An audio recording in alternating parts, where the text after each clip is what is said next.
I've been thinking about this, and what I want to say is that God is the hero of my story.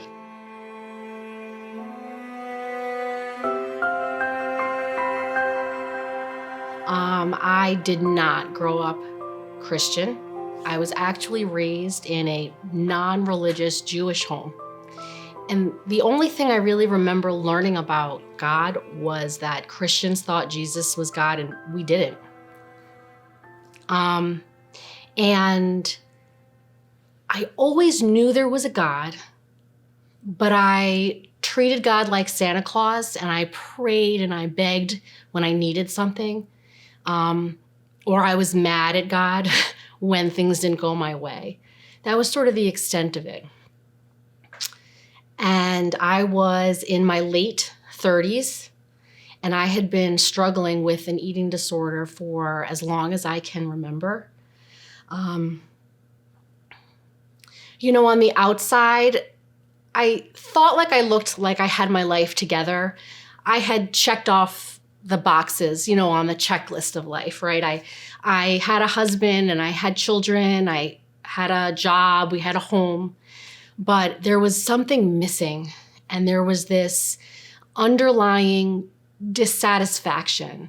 And it kind of felt like longing and confusion and anger sort of all rolled into one.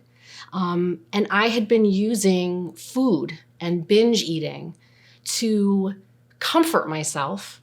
And I obsessed about food and weight and dieting, I think in an effort to manage and control my life in some way, unsuccessfully. And it was 2018, and I passed out at work, and I was taken to a local hospital. And then all of a sudden, I'm being transported to Columbia Presbyterian, and I'm in heart failure. And I remember the doctor came in to talk to me, and he said, the condition that you have, you can live a long and healthy life, but you're gonna have to make some lifestyle changes, and you're gonna have to lose some weight. And I was like, of course, and I meant it. I meant it, and I was gonna change my life at that moment. And I was in my hospital bed ordering a treadmill. Like, I was having it shipped to the house while I was still in the hospital. And I left that hospital with that strong resolve, and I couldn't do it.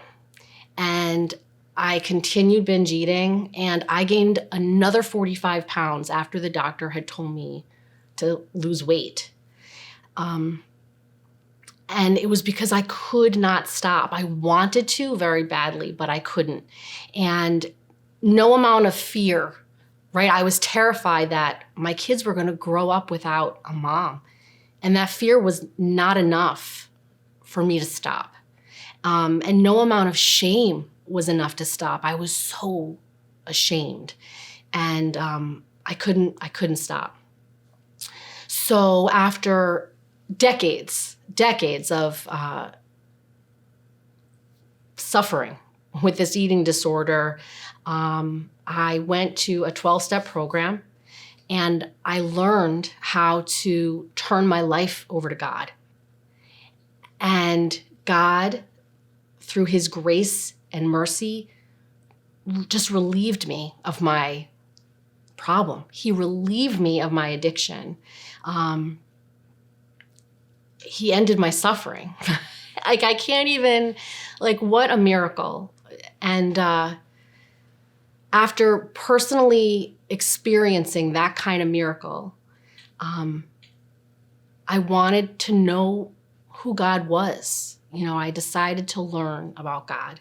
And we had been blessed years earlier by moving next door to a Christian family.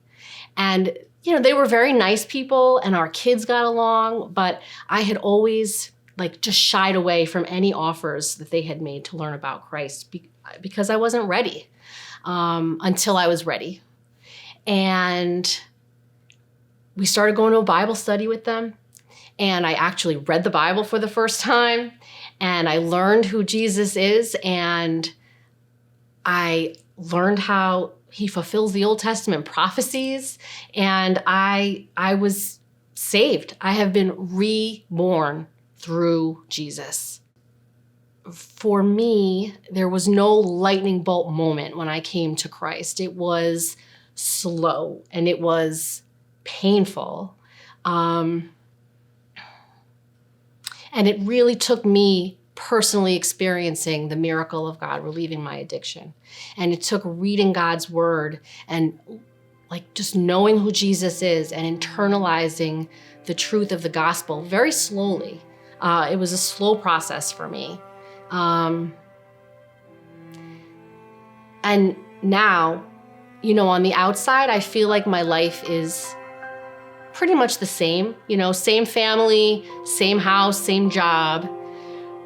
But on the inside, there is a peace and a joy and a security that I never knew was possible.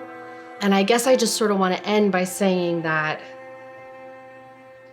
I used to use food to comfort myself, to numb out the edges of what felt like an unsatisfactory life. And that's the problem with addiction. Addicts seek the sense of ease and comfort that their substance or their behavior provides. But it's never enough. So you have to keep going back for more and more because it never satisfies. And that's the crux of the problem with having an addiction. But God is different because God does satisfy, and God is enough, and God does provide. And ours is the God of all comfort. And God saves. And God saved me. And that is why God is the hero of my story and always has been and always will be.